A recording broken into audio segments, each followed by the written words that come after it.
इस web series में हमें दिखाया गया है कि कैसे एक रिश्ते में एक औरत की मर्जी और सहमति कितनी जरूरी है। शादी के बाद क्या औरत की आवाज को दबा दिया जाता है? क्या रिश्ते सम्मान और समझ से चलते हैं या पुरानी परंपराओं के दबाव में? यह कहानी इसी कड़वे सच और सामाजिक सवालों के बारे में है। इस वेब सीरीज का नाम है चिरैया। तो आइए दोस्तों एक्सप्लेन करते हैं आज की इस बेहतरीन वेब सीरीज की कहानी को। तो कहानी की शुरुआत होती है लखनऊ से, जहाँ पर हम एक लड़के को देखते हैं जिसका नाम अरुण है। उसे कुछ गुंडे मिलकर बुरी तरह से मार रहे होते हैं। यहाँ पर अरुण अकेला उनका सामना नहीं कर पाता और फंस जाता है। तभी वहाँ पर उसकी भाभी कमलेश पहुँचती है। कमलेश अपने देवर को इस हाल में देखकर गुस्से में आ जाती है और अकेले ही उन सारे गुंडों से भिड़ जाती है और उन्हें अच्छे से सबक सिखाती है और अरुण को बचा लेती है। और इसी बीच कमलेश के ससुर अरुण के दादाजी वहाँ आ जाते हैं। वो थोड़ा गंभीर स्वभाव के हैं। वो कमलेश को शांत कराते हैं और कहते हैं कि बिना जांचे परखे किसी पर हाथ उठाना ठीक नहीं है। वो जानना चाहते हैं कि गलती किसकी थी, लेकिन कमलेश को अपने देवर अरुण पर पूरा भरोसा है कि वो कभी गलत नहीं हो सकता। जिसके बाद कहानी कुछ साल आगे बढ़ती है। अरुण अब बड़ा हो गया था और उसके लिए लड़की देखी जा रही है। अब पूरा परिवार कार में बैठकर लड़की देखने जाता है। रास्ते में दादी और कमलेश के बीच बातचीत होती है कि लड़की कैसी होनी चाहिए। दादी को यहाँ पर लड़की ऐसी चाहिए जो धार्मिक और संस्कारी हो। यहाँ पर लड़की का नाम पूजा होता है, जिसने इंग्लिश में बीए किया है। जब दोनों परिवार मिलते हैं तो सही पूजा से गाना गाने को कहते हैं और पूजा एक इंग्लिश सॉन्ग गाती है, जिसे सुनकर बाकी तो इम्प्रेस हो जाते हैं। लेकिन कमलेश को वो थोड़ी अलग लगती है और उसे पसंद नहीं करती। लेकिन अरुण को पूजा पसंद आ जाती है। वो अपनी भाभी कमलेश के पास जाता है और उन्हें मनाने की कोशिश करता है। वो कहता है कि वो उसका प्यारा देवर है, इसलिए वो उसकी पसंद को स्वीकार करें। और आखिरकार कमलेश भी शादी के लिए हाँ कर देती है और देखते ही देखते इन दोनों की यहीं पर एंगेजमेंट भी हो जाती है। इसके बाद अगले सीन में हम देख पाते हैं कमलेश और उसकी सास कहीं जा रही थी, लेकिन रास्ते में जाम लगा होने की वजह से यह लोग वहीं पर फंस जाते हैं। सामने दिखाया जाता है कि बहुत सारे लोग खड़े हैं और नारेबाजी कर रहे थे। इसी वजह से यहाँ पर जाम लगा था और कमलेश इस गाड़ी से बाहर निकलती है और उन्हीं लोगों में से एक लड़की से पूछती है कि तुम लोग यहाँ पर किस चीज की नारेबाजी कर रहे हो। जिस पर वो लड़की सोना उसे बताती है कि हम लोग एलजीबीटी क्रू के अधिकारियों के लिए लड़ रहे हैं। यहाँ पर एलजीबीटी क्रू का मतलब उन लोगों से होता है जिनकी पहचान या पसंद आम समाज में थोड़ी अलग होती है, जैसे लेस्बियन, गे, बायसेक्सुअल और ट्रांसजेंडर लोग। यह लोग भी समाज में बराबरी और अधिकार और सम्मान चाहते हैं। उसी के लिए यह लोग आवाज उठा रहे थे। और यह सारी बातें सुनने के बाद कमलेश वापस अपनी सासू के पास जाती है और यह सारी बातें उन्हें बता देती है। तभी उस जुलूस के अंदर नारेबाजी करते हुए उन लोगों को पूजा दिखाई दे जाती है और यह देखकर कमलेश एकदम शॉक्ड रह जाती है और उसे काफी गुस्सा आता है और उसे कहती है कि क्या वो भी लेस्बियन है। जिस पर पूजा कहती है कि नहीं, मैं लेस्बियन नहीं हूँ, लेकिन मैं उनके राइट्स के लिए लड़ना चाहती हूँ। और यह सुनकर कमलेश को और भी गुस्सा आ जाता है। एंड कमलेश पूजा से ये भी कहती है कि उसे इस तरह की हरकत नहीं करनी चाहिए क्योंकि वह उनके घर की बहू बनने वाली है। और कमलेश उससे कहती है कि तुम जल्दी से अपनी सास से माफी मांगो और यहाँ से निकलो। और यह सुनने के बाद पूजा काफी ज्यादा शॉक्ड हो जाती है। वह कमलेश से कहती है कि आप उन औरतों में से हो जिनका जीवन किचन से स्टार्ट होता है और किचन में ही खत्म हो जाता है। वह उससे कहते हैं कि आपको पता नहीं होगा कि दुनिया में क्या चल रहा है, क्योंकि आप लोग न्यूज़पेपर ही पहले पेज से नहीं बल्कि लास्ट पेज से पढ़ती हो। एंड वो कहती है कि मैंने कोई गलत काम नहीं किया है, इसलिए मैं किसी से भी माफी नहीं मांगूंगी। और यह सुनने के बाद कमलेश और भी ज्यादा गुस्सा हो जाती है और पूजा के हाथ में जो रिंग थी उसे उतार लेती है। और इस तरीके से कमलेश यह कदम उठाकर अपना रिश्ता पूजा के साथ खत्म कर देती है। और जब यह बात कमलेश के पति को पता चलती है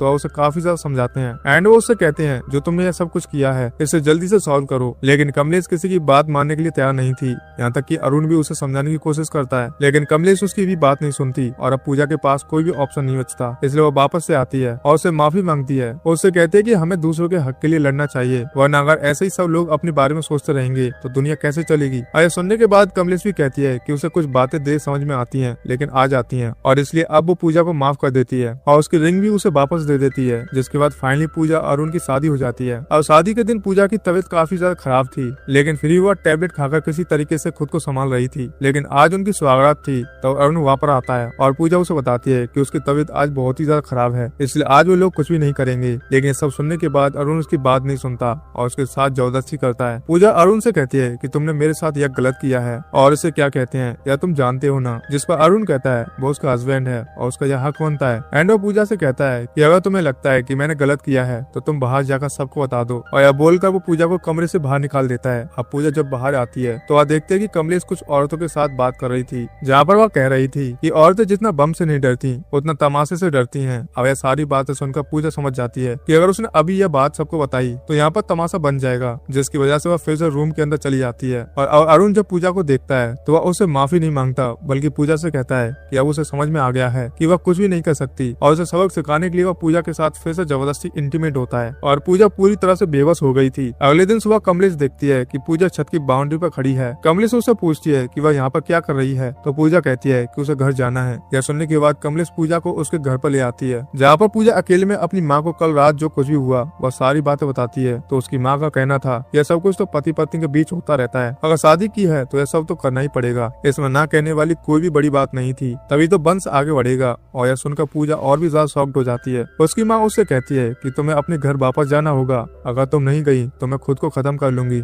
और यह सुनने के बाद पूजा के पास कोई भी ऑप्शन नहीं बचता एंड वो कमलेश के साथ वापस अपने ससुराल जाने लगती है, लेकिन रास्ते में वॉशरूम के बहाने रुक जाती है और वहाँ से भाग जाती है। और अब यह देखकर कमलेश उसे हर जगह ढूंढती है, लेकिन उसे पूजा कहीं भी नहीं मिलती। कमलेश इन सारी चीजों से काफी ज्यादा घबराई गई थी और वह जल्दी से घर जाकर घर वालों को बताती है। सारे घर वाले ही पूजा को ढूंढने लगते हैं, लेकिन वो कहीं पर भी नहीं मिल रही थी। इसलिए कमलेश पूजा के दोस्त सोना को कॉल करती है, जो कि एक एनजीओ में काम करती थी। लेकिन सोना यहाँ पर उसे कहती है कि उसे पूजा के बारे में कुछ भी नहीं पता है, लेकिन वो उसका पता लगाने की कोशिश जरूर करेगी। एंड कमलेश सोना से पूछती है कि आखिर वो लोग अपने एनजीओ में काम क्या करते हैं। तो सोना बताती है कि वो लोग उन औरतों की मदद करते हैं जिनके साथ कुछ गलत हुआ हो। एंड सोना कमलेश को बताती है कि कल ही उनके पास एक केस आया था, जहाँ पर एक औरत खुद को खत्म करने के लिए रेल की पटरी के पास आई थी। तभी उसे अकेला पाकर कुछ लोगों ने उसके साथ जबरदस्ती की। वो कहती है कि औरतें इतनी अनसेफ हैं कि वह चैन से मर भी नहीं सकती, जिस पर कमलेश का कहना था कि इसलिए औरतों को ज्यादा बाहर नहीं निकलना चाहिए। और अब सोना कमलेश से ये भी कहती है कि अगर औरतें घर में भी सेफ नहीं हो तो फिर कहाँ जाना चाहिए। और यह सुनकर कमलेश के पास कोई भी जवाब नहीं था। खैर उसके बाद हम देखते हैं जल्दी सोना को पता चल जाता है कि पूजा कहाँ पर है। वह इस वक्त एक पार्क में बैठी हुई थी और सोना जाकर उससे मिलती है एंड कहती है कि अगर तुम्हें कोई प्रॉब्लम है तो तुम मेरे साथ शेयर कर सकती हो, और अगर तुम मुझे नहीं बताना चाहती तो कम से कम कमलेश को तो बता ही सकती हो। कमलेश एक औरत है और एक औरत ही दूसरी औरत को समझ सकती है। जिसके बाद कमलेश ही वहाँ पर आ जाती है और पूजा उसे बता देती है कि अरुण ने उसके साथ क्या किया था। और अब यह सुनकर कमलेश को काफी गुस्सा आता है और वह पूजा को थप्पड़ मारती है और कहती है कि अरुण कभी भी कोई गलत काम नहीं कर सकता। और यह बोलकर वो पूजा को घर वापस ले आती है। जिसके बाद कमलेश बिना से पूछती है कि कुछ सालों पहले अरुण की कुछ लड़कों के साथ लड़ाई हुई थी, तो वह क्यों हुई थी।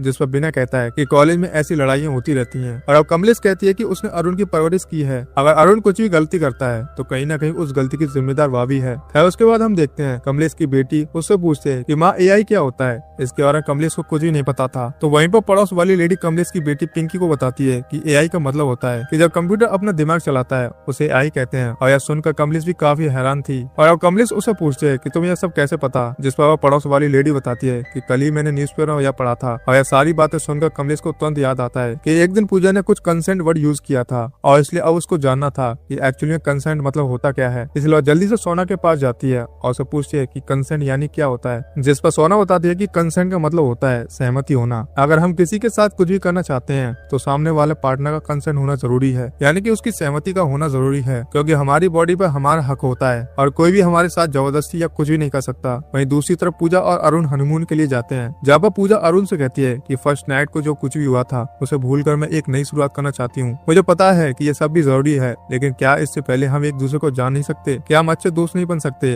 अब अरुण यहाँ पर कुछ भी नहीं सुनना चाहता है और फिर से जबरदस्ती उसके साथ इंटीमेट हो जाता है और पूजा यहाँ पर रोने के अलावा कुछ भी नहीं कर पाती। वहीं दूसरी तरफ हम कमलेश को देख पाते हैं जो पूरा न्यूज़पेपर पढ़ने लगी थी, साथ ही और सोना के एनजीओ में जा रही थी ताकि वहाँ पर वो उसकी मदद कर सके। दूसरी तरफ हम पूजा को देखते हैं जो रात को अपने आप को बाथरूम में बंद कर लेती है। और अब जब अरुण उसे बाहर आने के लिए कहता है तो पूजा उससे कहती है कि आज वह उसके साथ इंटीमेट नहीं हो पाएगी क्योंकि उसके पीरियड स्टार्ट हो गए हैं। और यह सुनकर अरुण उससे कहता है कि वो उसे दिखाए कि उसके पीरियड शुरू हुए हैं कि नहीं। और यहीं पर हमारा सीन कट हो जाता है। खैर उसके बाद हम देखते हैं अगले दिन सभी को पता चलता है कि पूजा हॉस्पिटल में है और उसकी तबीयत काफी ज्यादा सीरियस है, जिसकी वजह से सभी घर वाले वहाँ जाते हैं। जहाँ अरुण कमलेश को बताता है कि पूजा को लेडीज प्रॉब्लम है और शायद इसी वजह से उसकी यह हालत हो गई है। और यह सुनने के बाद कमलेश अंदर जाकर डॉक्टर से बात करती है तो डॉक्टर्स बताती हैं कि पूजा की बॉडी पर ब्लेड से कट है, जिसकी वजह से उसकी ऐसी हालत हो गई है। और यह सुनकर कमलेश काफी ज्यादा शॉक्ड थी एंड कमलेश अपने घर वालों को यहाँ से जाने को कहती है एंड पूजा को संभालती है और उससे पूछती है कि यह सब क्या चल रहा है। जिस पर पूजा कमलेश को बताती है कि उसने ऐसा इसलिए किया था ताकि वो साबित कर सके कि उसके पीरियड चल रहे हैं। यह सुनकर कमलेश काफी ज्यादा शॉक्ड हो जाती है क्योंकि पूजा ने ब्लेड से अपनी बॉडी पर कट मार लिए थे, जिसकी वजह से ब्लड निकलने लगा था। एंड पूजा कमलेश से कहती है कि अभी भी क्या उसे यही लगता है कि पूजा गलत है। सुनने के बाद कमलेश उसे बताती है कि वो पूजा के दर्द को समझ रही है वो कहती है उसने कहा था ना कि उसे कुछ बात देर से समझ में आती है, लेकिन जब समझ में आती है ना तो वह उसके साथ खड़ी हो जाती है। खैर हम देखते हैं कि अगले दिन अरुण पूजा से मिलने के लिए जब हॉस्पिटल में आता है तो उसे पता चलता है कि एक्चुअली कमलेश ने पूजा को डिस्चार्ज दिलवा दिया है, अब वह उसे यहाँ से ले जा चुकी है। वह सुनने के बाद अरुण जाकर डॉक्टर से बात करता है तो डॉक्टर उसे बताता है कि क्या वो अपनी वाइफ के साथ इंटीमेट हो सकता है। यह सुनकर डॉक्टर उसके ऊपर भड़क जाती है और बताती है कि पूजा ने क्या किया था ताकि वह यह सब कुछ ना कर सके। यह सुनने के बाद अरुण और भी ज्यादा गुस्से में आ जाता है और डॉक्टर भी उसे अपनी कैबिन से बाहर निकाल देती है। एंड अरुण जब अपने घर आता है तो उसे पता चलता है कि आज पूजा की मुंह दिखाई की रस्म चल रही थी,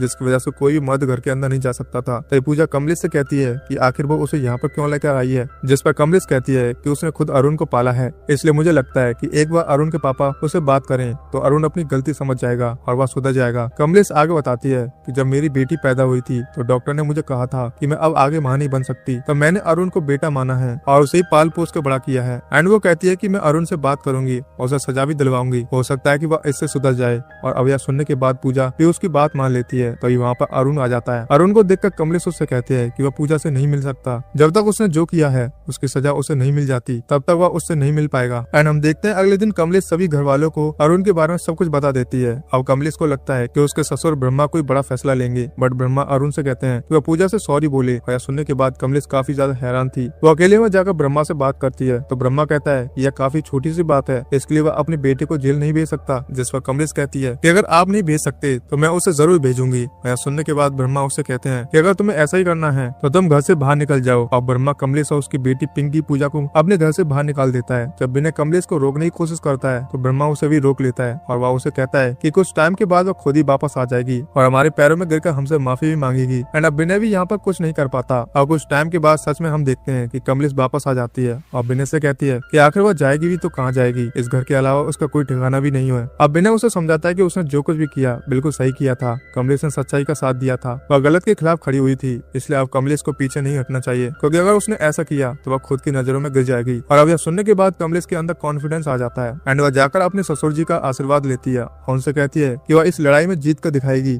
या बोलकर वह पूजा को अपने साथ ले जाती है, अपने नाना के घर चली जाती है जो कि एक वकील थे। और जब उसके नाना पूजा के बारे में सब कुछ सुनते हैं तो वह कहते हैं कि वह पूजा के इन लॉज पर दहेज का केस डालेंगे। उनका कहना था कि पूजा के साथ जो कुछ भी हुआ था उसका लॉ के मुताबिक कोई भी केस नहीं बनता। और यह सुनने के बाद पूजा भी दहेज वाले केस के लिए मान जाती है, लेकिन कमलेश दहेज के केस के लिए राजी नहीं थी। कमलेश का कहना था कि जो कुछ भी पूजा के साथ हुआ है हमें उसी के खिलाफ केस करना है, लेकिन ऐसा कोई लॉ नहीं था जिसकी वजह से वो लोग दहेज का केस कर देते। और अब केस की वजह से अरुण और उसके मम्मी पापा को जेल में डाल दिया जाता है, लेकिन तभी उन लोगों को लॉयर आकर उनकी बेल करा देता है। जिसके बाद हम ब्रह्मा को देखते हैं जो कि अरुण और विनय के साथ पूजा के घर पूजा के पेरेंट्स से मिलने के लिए जाता है। एंड अरुण और विनय को वो कार में बिठाता है और खुद घर के अंदर चला जाता है। एंड वो पूजा के फादर से कहता है कि पूजा और अरुण का अगर तलाक हो गया तो पूजा यहाँ पर वापस आ जाएगी। और यह सुनने के बाद उसके पापा कहते हैं कि पूजा का उन्होंने कन्यादान किया है, इसलिए वो यही चाहेंगे कि पूजा अपने ससुराल में रहे और इसके लिए वो कुछ भी करने के लिए रेडी हो जाते हैं। जिसके बाद ब्रह्मा उन्हें एक गोली पानी में मिलाकर देता है ताकि पूजा के पापा की तबीयत खराब हो सके। वहीं दूसरी तरफ हम विनय को देखते हैं जिसे अरुण से काफी घिन हो रही थी और वह उसके साथ बैठना भी नहीं चाहता था। जिस पर अरुण विनय से कहता है कि अगर उसने कुछ गलती की है तो वह उसे पीटे। विनय उसकी वाइफ के सामने तो मर्द नहीं बन सकता था,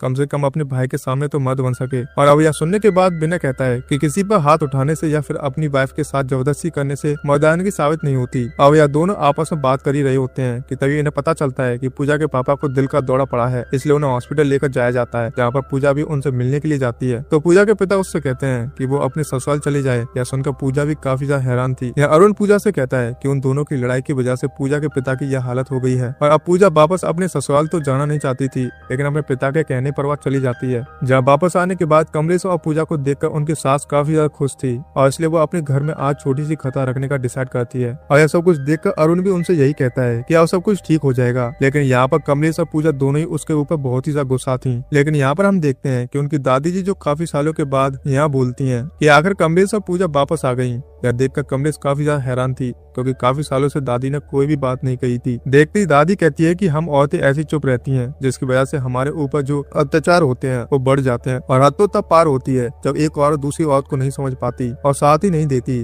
दादी कहती है कि उन्हें काफी अच्छा लगा कि यह दोनों सच्चाई के लिए लड़ रही थी और दादी के बातों से इन दोनों के अंदर और भी ज्यादा कॉन्फिडेंस आ जाता है। जिसके बाद कथा होने वाली थी और पूजा और कमलेश ही आज कथा सुनाने वाली थी। और अब क्योंकि उनके घर में कथा का प्रोग्राम था इसलिए वहाँ पर काफी सारी औरतें आ जाती हैं और कमलेश उन औरतों को कथा सुनाना स्टार्ट करती है। वो उनके लिए उन्हीं औरतों के बारे में बताती है जिनका शोषण हुआ था या उनके साथ गलत हुआ था। और अब यहाँ पर पूजा भी उन सारी औरतों को अपने पति अरुण के बारे में बताती है कि कैसे उसने उसके साथ जबरदस्ती की थी। और यह सुनकर सभी लोग काफी ज्यादा हैरान थे। तो ब्रह्मा यह देखकर काफी ज्यादा शॉक्ड रह जाता है और उन औरतों से कहने लगता है कि वो यहाँ से चली जाएं। और अब ब्रह्मा की बात सुनकर सभी औरतें वहाँ से जाने लगती हैं। लेकिन तभी कमलेश उनसे कहते हैं कि वह औरतें बस यहीं पर बैठी रहें, जिनके साथ किसी न किसी ने कभी कुछ तो गलत किया ही होगा, कभी उन्हें गलत तरीके से टच करना तो कभी उनके साथ जबरदस्ती करना। और अब यह सब सुनने के बाद सभी औरतें वहीं पर आकर बैठ जाती हैं। एंड हम देखते हैं कमलेश सबके सामने अपने दिल की बात रखती है। वो कहती है कि हमारी जैसी कितनी औरतों की जिंदगी बस शादी, बच्चे, पति और घर की जिम्मेदारियां में गुजर जाती हैं। बचपन से लेकर उम्र भर हम दूसरों के लिए जीते रहते हैं और एक समय ऐसा आता है जब हम अपनी जिंदगी पर हमारी हक सबसे कम रह जाता है। कमलेश आगे कहती है कि अगर औरत अपनी आवाज न उठाए तो उसकी पूरी जिंदगी चुपचाप जिम्मेदारी के बोझ पर निकल जाती है। इसलिए जरूरी है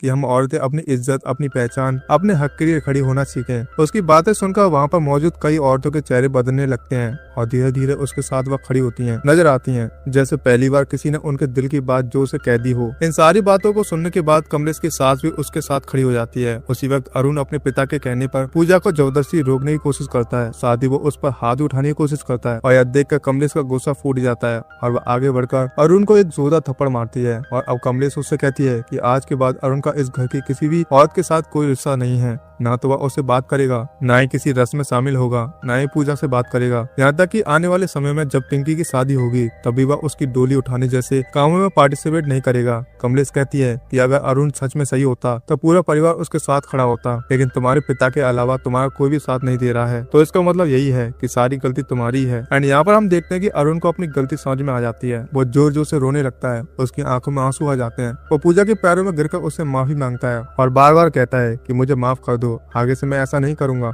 और अपने आप को सुधारूंगा। लेकिन पूजा यहाँ पर साफ मना कर देती है। वो कहते हैं कि सिर्फ माफी मांगने से सब कुछ ठीक नहीं हो जाता। अभी अरुण माफी मांग रहा है लेकिन बाद में फिर वही सब दोहराएगा। और पूजा आगे कहती है अभी इस मामले में कुछ सख्त कानून नहीं है, लेकिन जिस दिन ऐसा कानून लागू होगा वो सबसे पहले अरुण के खिलाफ केस करेगी और तब तक वह उस दिन का वेट करेगी। और इसी कड़वे और सोचने पर मजबूर कर देने वाले मोड़ के साथ यह सीरीज यहीं पर खत्म हो जाती है। तो दोस्तों मैं उम्मीद करता हूँ कि आप लोगों को इस फिल्म की कहानी काफी ज्यादा बढ़िया लगी होगी। मुझे तो इस सीरीज की कहानी काफी ज्यादा बढ़िया लगी है। तो कमेंट करके आप जरूर बताइएगा कि आप लोगों को इस सीरीज की कहानी कैसे लगी। तो फिर मिलते हैं दोस्तों एक और बेहतरीन सीरीज के साथ। जय हिंद दोस्तों।